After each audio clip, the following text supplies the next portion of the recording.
I have a technique for revitalizing and redoing old straps, old nasty gnarly straps. And someone asked me to demonstrate it or talk about it. So here's our test bed subject. I have a lot of really old gross straps because I never throw anything away, ever, ever, ever. This junky old strap is a Chrysler, same company that makes Stellux. Chrysler. Except it's upside down. Chrysler. There you go. Okay, so this is beat old thing, and you got a beaten old strap, and everybody's like, ooh, gross, an old dead strap. Well, here's the thing. You can take an old dead gross strap and you can give it the horse tack treatment, which is you take an old dead strap like this and you hand wash it. Warmish water, warm soapy water, any kind of like dish soap, fairy liquid, or any of that kind of stuff.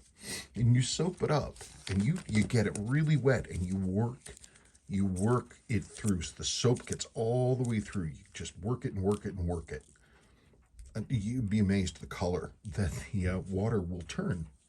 Then you get this back out and dry off the extra water, sort of pat it dry.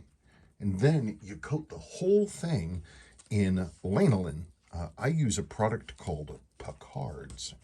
A little bit of Picard's goes a long way. I've had this for 20 years. This is really old stuff that was sort of, hunters and fishermen, make your leather boots all watertight. It's mostly just lanolin. This is the same stuff. This is the only stuff that the Smithsonian uses. This is it. So we get this. We're going to get this all nice and soapy and cleaned up. We're going to see what color the water turns. Then what you do, when it's still wet, you coat it liberally with Picard. So it's going to have a big old squishy layer of Picards in there. Then you leave it for a few days. And the water will dry away naturally. And as it does so, it'll pull the Picards in.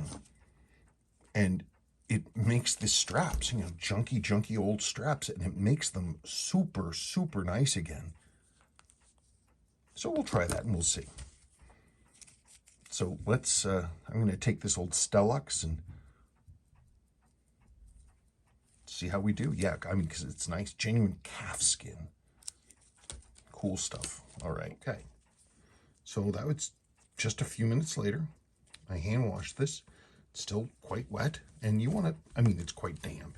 And you want to leave it like that. You don't want to let this thing dry out and then grease it up. You want to grease it up when it's still wet. Otherwise, the leather will get super uber hard, and we do not want that.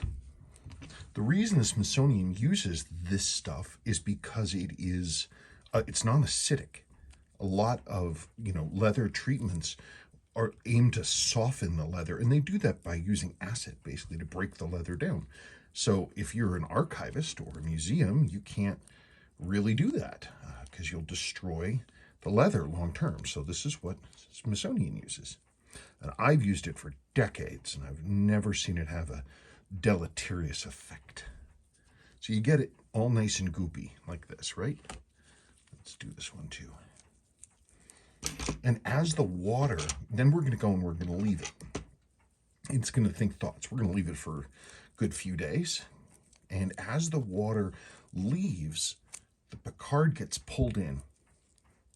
And then after a couple, 3 days, or however long it, takes to dry out, you get a soft cloth and buff off any extra, and there you go. So that's pretty good. That's pretty goopy. So I'm going to go and put this stuff away, and we'll check back in a few days, and we'll see what we get. It's nice. You do this, and it even the bend here from the previous wearer. Even that will mostly stretch out and go away.